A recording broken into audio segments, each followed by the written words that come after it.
과 함께 가지고 이제 함께 나눠보고자 합니다. 다른 본관서들 마태, 마가, 누가복음과는 달리 요한복음서에만 물이 포도주로 변하는 가나의 혼인 잔치가 기록되어 있습니다. 그런데 다른 복음서들은 서두에 모두 예수님의 탄생에 대한 이야기가 기록이 되어 있는데 요한복음서는 다릅니다. 요한복음은 주의 길을 예비하기 위해 준비된 세례 요한에 대한 이야기가 처음 시작되고 곧 이어 주님의 제자들을 부르시는 말씀이 이제 시작되는데, 그리고 예수님의 사역이 전개되고 있죠. 요한복음에는 다른 복음서에 담겨 있지 않은 7가지 기적들이 나오는데 그 첫 번째 기적이 가나의 혼인잔치, 오늘 우리가 읽었던 본문 말씀입니다. 요한복음서 저자가 왜 가나의 혼인잔치, 그러니까 물이 포도주로 변하게 하는 이 기적의 역사를 거의 서두에 기록했는지, 그것은 여러분, 요한복음 저자는 전례의 율법 시대가 이제 끝이 나고 예수님과 함께하는 새로운 패러다임의 전환 시대를 예고하고 있기 때문입니다. 약속하신 메시아, 예수님이 이 땅에 오심으로 하나님과 우리의 관계가 다시 회복되고 하나님의 나라가 임재되었다는 것을 암시해 주는 것입니다. 여러분도 다 아다시피 혼인잔치에 대해서는 이미 성경 여러 곳에 언급되어 있습니다. 구약에서는 하나님과 이스라엘 백성과의 관계가 마치 신랑과 신부의 관계로 표현을 했습니다. 신랑과 신부가 사랑과 믿음으로 하나가 된 일신동체인 것처럼 하나님과 우리 인간도 이와 같은 관계라는 것이죠. 여러분, 부부관계에서 가장 중요한 것이 무엇입니까? 제가 볼 땐 사랑과 신뢰입니다. 부부가 자신 외에 다른 남자나 다른 여자를 사랑하는 것만큼 상처를 받는 일이 없습니다. 다른 것들은 용서가 되지만 외도하거나 바람을 피는 것은 평생 상처로 남는다고 합니다. 이 사랑과 신뢰가 깨지게 되면 부부관계를 더 이상 할 수가 없습니다. 설사 함께 하더라도 계속 의심하게 되고 미워하면서 평생 원수처럼 살게 되니까 자신뿐만이 아니라 가족 모두를 아프게 하고 불행하게 됩니다. 그래서 여러분, 결혼식이라는 것이 필요합니다. 서로의 약속을 깨지 않겠다고 가족들과 친지, 주변 사람들이 보는 앞에서 서원을 하는 것입니다. 그리고 주변 사람들도 이 두 사람의 약속이 깨지지 않도록 지켜봐 주겠다고 하는 것이, 그리고 이 두 사람의 관계가 공식적으로 인정을 받는 것이 결혼식입니다. 가톨릭 교회에서는 결혼식이 7가지의 성례에 따라서 하나님과의 언약 관계를 보고 이제 지벤 사크라멘트라고 하죠. 7개 중에 하나의 사크라멘트로 보기 때문에 아직도 이혼을 인정하지 않고, 이혼한 사람은 아예 어이히아르스티라고 그러죠. 성례에 성만찬에 참석하는 것을 금하고 있습니다. 신랑과 신부가 하나 되어 연합된 관계처럼 하나님과 당신의 백성의 관계도 이와 같다고 성경에서는 말하고 있습니다. 그래서 하나님께서는 늘 당신의 백성이 하나님 외에 다른 이방신을 사랑하고 섬기는 것을 마치 외도하는 것이나 창기라고 이렇게 불렀죠. 그리고 싫어하셨습니다. 하나님과 우리가 하나가 되어 깨지지 않고 잘 지키기 위해서 하나님께서는 율법을 정하셨는데, 그렇기 때문에 하나님과 우리의 관계도 언약 관계라는 것입니다. 그러나 율법 마련로는 하나님과 인간관계가 하나가 되지 못하셨기 때문에 하나님께서는 메시아이신 예수님을 이 땅에 오시게 한 것입니다. 예수님과 함께하는 나라가 바로 혼인잔치라는 것이죠. 그래서 하나님 나라 천국을 마치 혼인잔치와 같다고 이렇게 비유로 말씀하셨는데, 혼인잔치가 어떻습니까? 풍성한 음식과 포도주가 있고 즐거움과 기쁨이 충만해서 신랑 신부만이 아니라 모두 참여하는 사람들이 기뻐하는 것이죠. 바로 이것이 예수님과 함께하는 천국이라는 것입니다. 여러분들 결혼식에 초대받아 보신 분들 계실 거예요. 저도 독일에 살면서 자주 이제 결혼식에 초대를 받는 편인데, 지난해도 그렇고 예전에는 제가 1년에 11번 정도 결혼식에 초대받은 적도 있었습니다. 그리고 제가 이제 주례까지 하는데 이 결혼식 때 이제 증인들이 쓰게 돼 있죠. 그래서 제가 또 증인까지도 해본 적이 있어요. 보통 독일 결혼식은 금요일 날 시결혼식 아니면 토요일 날 오전에 시결혼식을 하고 오후에 이제 점심 먹고 난 그 다음 시간에 이제 교회 결혼식을 하게 되는데, 이제 교회 결혼식이 끝나고 나면 이제 오후부터 같이 손님들이 모여서 뭐 맛있는 케이크를 마시고 커피 타임을 갖고 나서, 그리고 이제 조금 저녁쯤 되면 이제 밖에 나가서 신선한 공기를 쏘고 다시 와서 저녁을 먹습니다. 이제 저녁 먹고 나서 새벽 때까지 이제 파티를 하는데, 정말 사람들이 신랑 신부뿐만이 아니라 모든 사람들이 아주 즐겁게 아주 춤을 추면서 놉니다. 우리나라하고 좀 약간 다른데, 요즘에 우리나라도 이 결혼식이 간소화되어서 이제 아는 친지들만 이렇게 초대해서 결혼식을 한다고 하는데, 이스라엘의 혼인 잔치는 보통 7일이 걸린다고 합니다. 결혼식은 보통 3일째 되는 날, 즉 화요일이죠. 이스라엘의 칼렌다는 여러분 주일날부터 시작하는 것입니다. 그래서 화요일이 3일째가 되는 날인데, 왜 3일째에 화요일에 결혼식을 하게 되냐면, 하나님께서 천지를 창조하시고 3일째 되던 해에 보기 좋았다라는 말을 2번 하십니다. 그래서 결혼하는 것이 하나님 보시기에 좋기 때문에, 좋아 보이기 때문에, 그래서 화요일날 결혼을 한다라고 합니다. 혼인과 혼인잔치가 성경에서 어떤 의미가 있는지 살펴보았다면, 이제 여러분 본문 말씀을 여러분과 함께 구체적으로 나눠보겠습니다.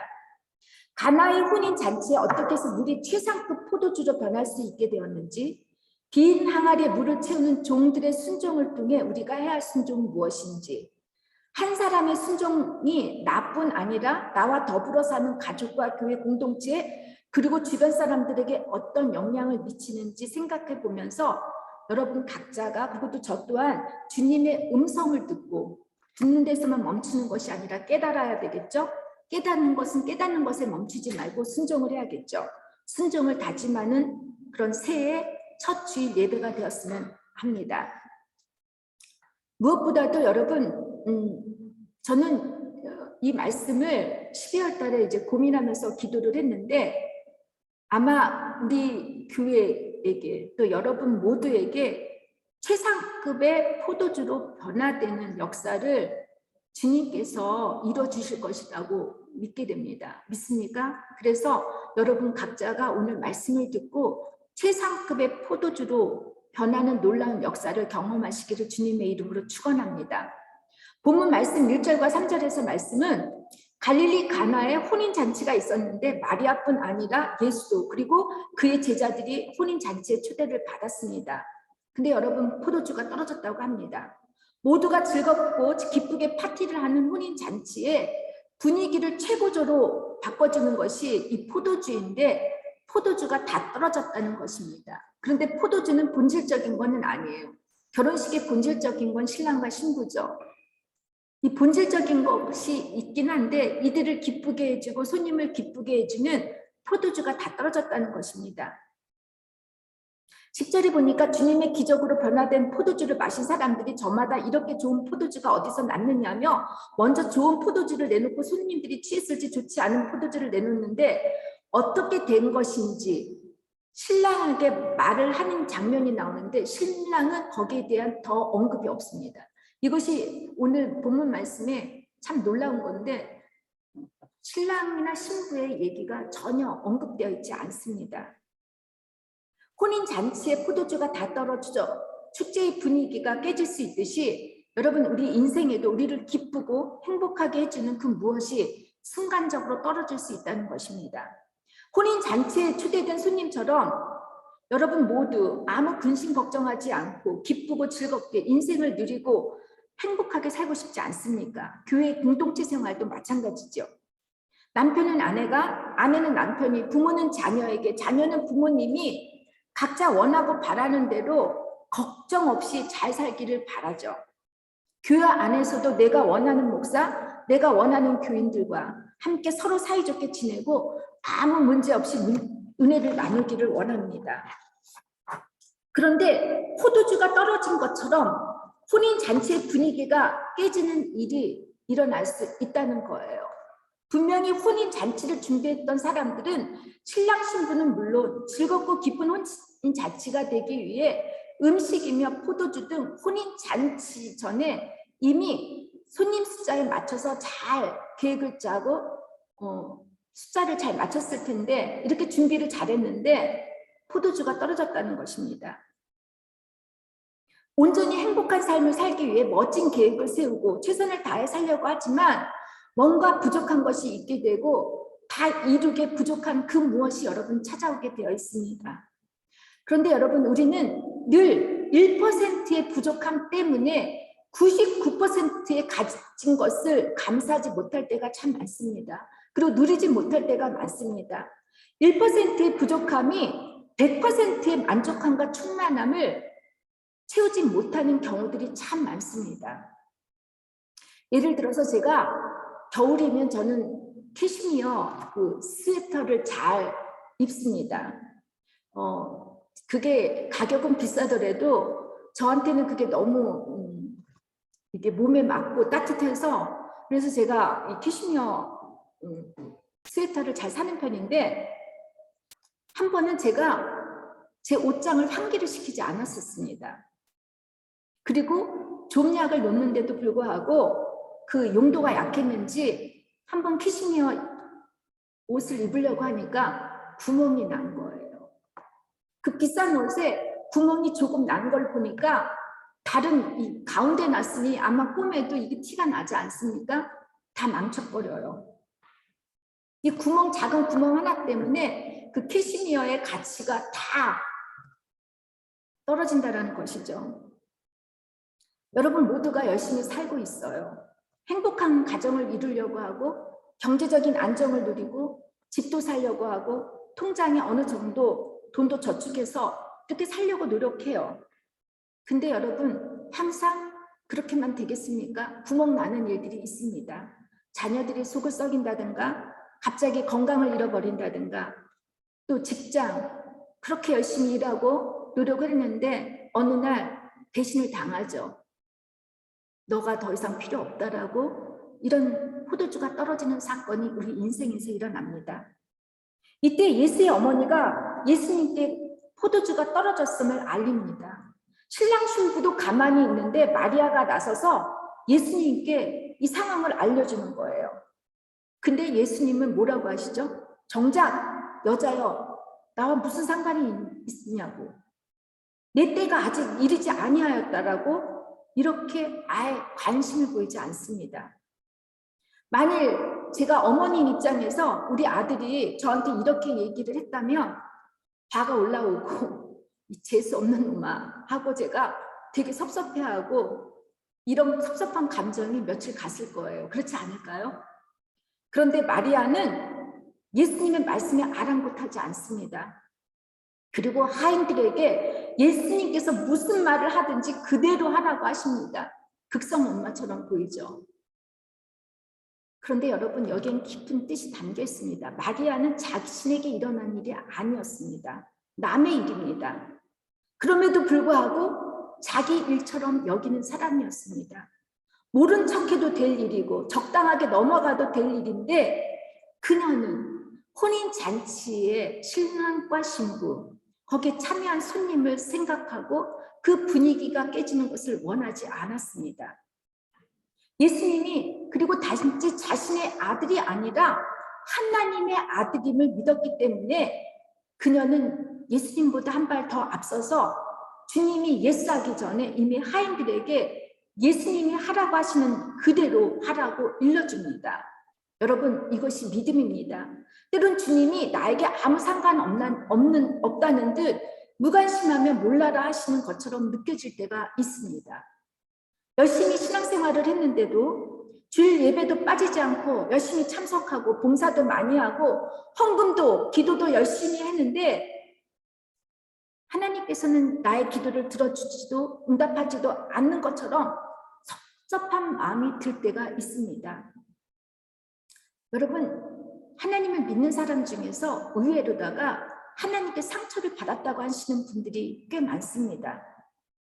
근데 가만히 살펴보면 저도 어저께 이제 독일교회 가서 제가 10년에 주님과 좋은 깊은 시간을 갖기 위해서 어저께 저녁에 그 큰 교회 혼자 가서 제가 오랫동안 기도 시간을 가지면서 제가 펑펑 울었습니다.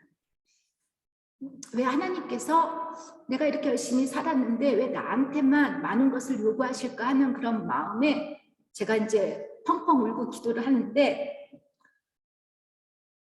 제가 지금까지 환경이나 문제를 봤기 때문에 시험이 들었던 것 같습니다. 나는 결과를 보려고 했고 그 결과에 따라서 제가 이것이 하나님께서 주신 응답이라고 믿었는데, 내가 지금 일어나는 현재에 힘들고 지치고 이런 것을 보다 보니까 하나님한테 섭섭한 마음이 들었다는 것입니다. 마리아처럼 주님을 사랑하고 믿는다면 실족하거나 시험에 들지 않습니다. 상담을 하다 보면은, 이제 부부가 상담을 하다 보면 아내는 남편이 사랑을 하고 남편이 아내를 사랑하는데 두 사람이 서로가 믿지를 못합니다. 그리고 사랑하지 않는다 그렇게 주장을 하는데, 각자 사랑하는 방법이 다르고 느끼는 감정들이 여러분 틀리기 때문입니다. 그러나 진정으로 사랑하는 사람들은 그 사람의 얼굴 표정, 작은 몸짓 하나라도 그걸 보더라도 무슨 생각을 하는지, 무엇을 원하는지 다 압니다.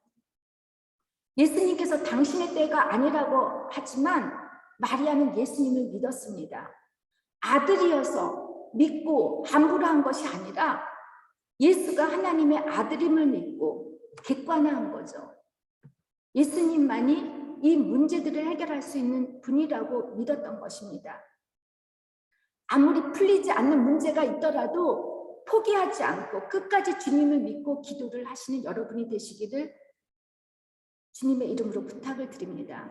주님께서는 분명히 응답해 주십니다. 오늘 정은주 집사님이 찬양에 준비해 주셨듯이 주님은 우리의 기도에 응답해 주십니다. 믿습니까? 마리아는 하인들에게 예수께서 말씀하시는 대로 그대로 행하라고 하니까 예수님께서 하인들에게 이제 항아리에 물을 채우라고 하십니다. 때마침 그곳에 유대인 정결식에 사용할 배우야, 항아리가 6개가 놓여 있습니다. 들어가? 가자. 레오. 이제 우리 간다. 바젤에 간다. 바젤에 간다. 이제 휴게소 지나서. 레오. 은진 집사님, 죄송하지만 마이크를 꺼주실까요? 죄송합니다. 감사합니다. 잘 도착하세요. 오빠 죄송합니다. 그런데 이렇게 정결해야 할 물이 항아리에 담겨 있지 않았다는 거예요. 빈 항아리라는 것이죠. 무슨 뜻이겠습니까? 율법만을 가지고는 죄를 씻을 수 없다는 뜻입니다. 그래서 율법의 시대가 지나갔음을 알리는 것입니다. 에베소서 5장 26절에서 보면 그리스도께서 교회를 사랑하셔서 교회를 위하여 자신을 내어주신 것은 교회를 물로 씻고 말씀으로 깨끗하게 하여서 거룩하게 하시려는 것이라고 하십니다. 물을 채우라는 말씀은 율법적인 회개가 아니라 주님의 이름으로, 주님의 보혈의 십자가로 우리 자신의 죄뿐 아니라 공동체 안에서 일어나는 모든 죄들을 씻고 정결하고 거룩해지라고 하시는 것입니다. 진정한 회개는 여러분 양심에서 우러나는 그런 윤리적인 회개가 아닙니다. 주님의 은혜로만 가능한 것입니다. 주님의 보혈로 우리의 모든 죄가 씻겨지기를 축원합니다. 보통 항아리에는 100리터의 물을 채워야 한다면 페트병 1리터 병을 100개를 한 항아리에 채워야 된다는 거예요. 6개의 항아리면 여러분 600리터입니다. 얼마나 힘들겠습니까? 요즘처럼 수도시설이 있는 게 아니잖아요. 우물이에요. 우물이 자기 집에 있는 게 아니에요. 동네에 있어요. 그런데 하인들은 이유도 대꾸도 하지 않고 불평 불만도 하지 않고 예수님이 원하시는 대로 물을 항아리에 아기까지 채웠습니다. 이것이 순종입니다. 순종이라는 말을 들을 때 어떤 분들은 반감을 품게 되거나 하기 어려운 것, 싫은데도 어쩔 수 없이 억지로 해야 하는 것, 자기와의 싸움이라고 생각하는 분들이 많습니다. 순종이라는 말은 신구약 모두 그 어원을 보면은 듣는다. 그리고 지키다는 의미가 담겨 있습니다. 히브리어 샤마라고 그러죠. 헬라로 후파코우라는 말을 씁니다. 경청해서 듣다. 자세히 듣다. 보통 우리 부모들이 순종하지 않은 자녀들에게 야단을 칠 때 너 왜 이렇게 엄마 아빠 말을 안 들어 이렇게 하지 않습니까? 이게 엄마 아빠 말을 안 듣는다는 것이 귀로 듣지 않는다라는 말이 아니지 않습니까? 아이의 행동과 태도에 문제가 있다는 것이죠. 듣지 않는데 어떻게 행합니까? 평상시 부모님은 모범적으로 살지 않으면서 부모 스스로 하지 않는 일을 자녀들에게 시킨다고 해봐요. 예를 들면 할아버지 할머니에게 이제 방문하셨을 때 아이들이 컴퓨터 하고 있을 때 빨리 나와서 할아버지 할머니께 인사하라고 그래요. 아이들이 안 하면은 너 이렇게 말을 안 들어 그러죠. 그런데 정작 그들은 아이들 앞에서 할머니 할아버지 욕하고 있는 부모님들 없습니까? 흉을 본다고 해보세요. 이처럼 순종을 요구하는 사람의 권위와 태도에 달려 있습니다. 사랑과 믿음의 관계가 확실하면 여러분 기꺼이 순종할 수 있게 됩니다. 하인들이 순종을 할 수 있었던 것은 평소에 마리아의 태도에 있었다고 봅니다. 그녀는 주인이 아니었습니다. 그저 손님에 불과했어요.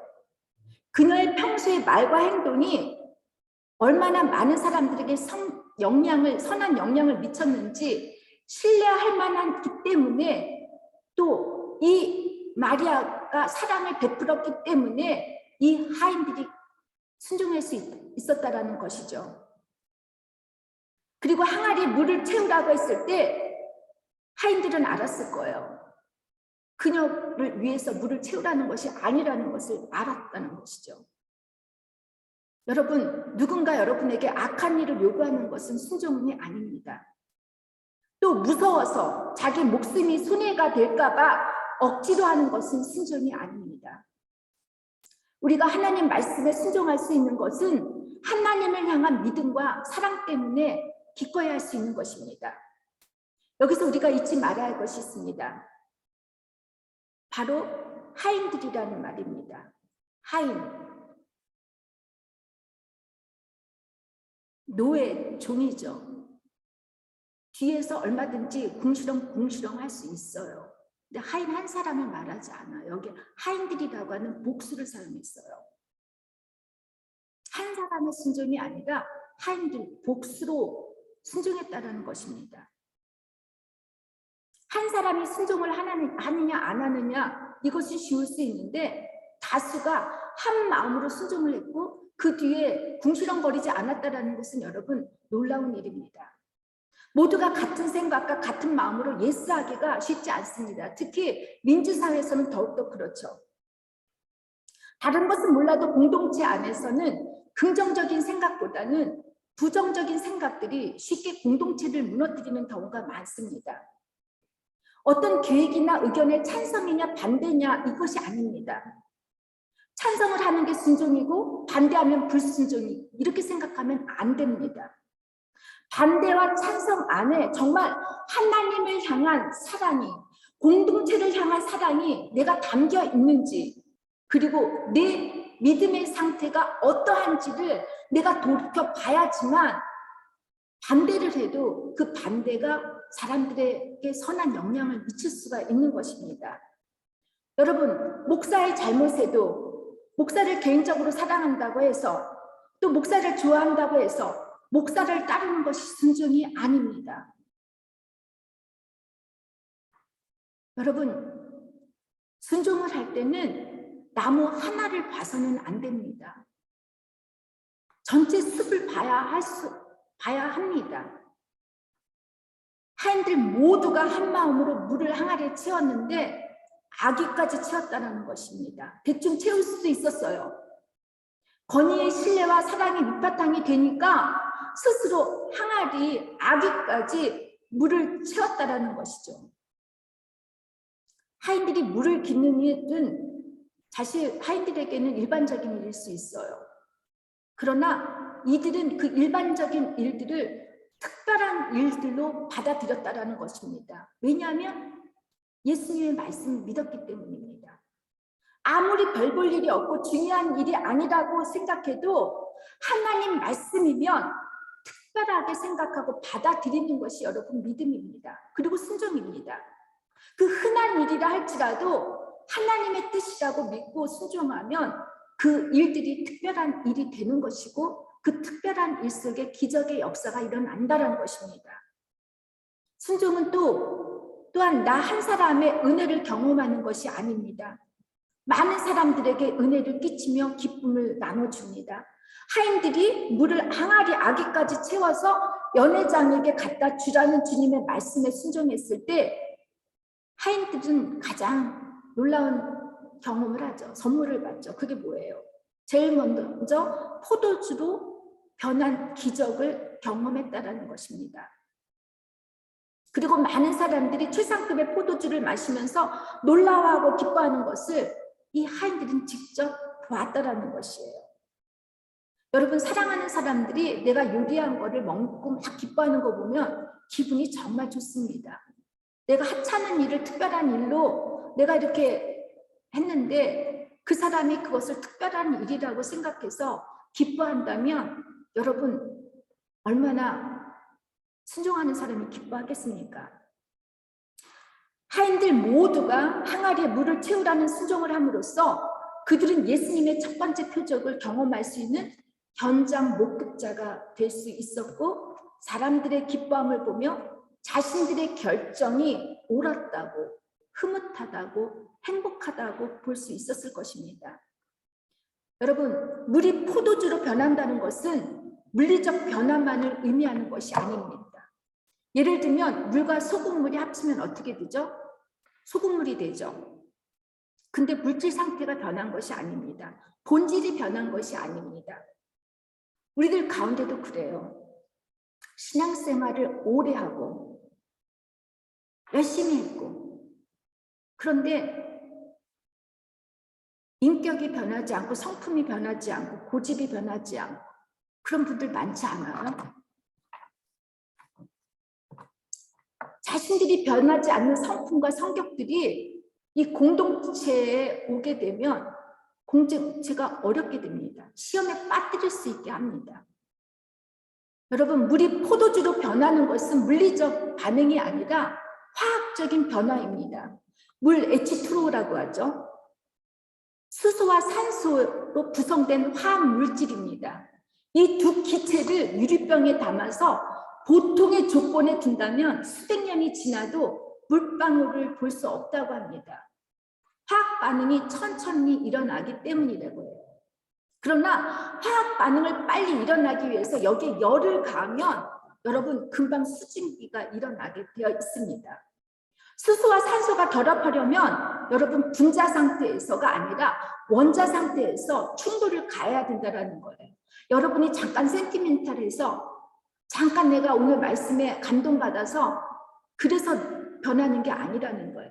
여러분의 모든 전 인격과 이것이 변한다면 성령의 뜨거운 열이 가해지듯이 하나님의 놀라운 사랑과 성령의 감화와 감동이 여러분 전체를 변화시킬 때만 화학적 반응이 일어난다는 것이에요. 그 화학적 반응이 뭐겠습니까? 저는 거듭남이라고 생각합니다. 본질이 바뀌지 않은 우리들의 못난 모습들이 주님의 임재와 성령의 강권하심으로 우리가 바뀔 수 있고 우리가 바뀌게 되면 여러분의 가족들이 그리고 교회 공동체 모두가 이렇게 바뀔 수가 있습니다. 거듭남, 새로운 하나님의 자녀죠. 세상과 구별할 수 있는 것이 바로 하나님의 자녀, 거룩함입니다. 여러분 모두가 새해에는 저와 또 여러분 모두가 그리고 우리 교회가 세상과 구별되는 거룩한 하나님의 자녀, 거룩한 교회가 되기를 주님의 이름으로 축원합니다. 이제 말씀을 맺겠습니다. 혼인 잔치집에 포도주가 떨어진 것처럼 지금 여러분의 신앙 상태에 기쁨과 열정이 사라졌다고 생각하시는 분이 계십니까? 빈 항아리가 되어 있는 것처럼 혹시 여러분의 신앙 상태가 텅 비어 있다고 생각하십니까? 정결해야 할 물이, 있어야 할 물이 혹시 메말라 있지는 않은지요? 물이 메말라 있으니까 자신의 실수와 잘못을 보지 못하고 스스로 회개하지 못하고 그 책임을 환경과 사람들에게 있다고 정죄하고 판단하고 있지는 않습니까? 하나님께서 부어주신 많은 은혜를 보기보다는 부족한 것 그 하나만을 보면서 감사하지 못하고 불평불만을 하고 계시지는 않습니까? 여러분, 이제 2022년 여러분의 빈 항아리에 무엇으로 채울지 주님의 말씀에 귀 기울이시며 결단하시고 순종하는 한 해가 되기를 주님의 이름으로 부탁을 드리고, 여러분이 순종했을 때 하나님의 놀라운 은혜를 경험할 수 있고 신앙의 생활의 기쁨을 회복할 수 있을 것입니다. 이렇게 되기를 우리 모두가 이렇게 되기를 주님의 이름으로 축원합니다. 기도하겠습니다.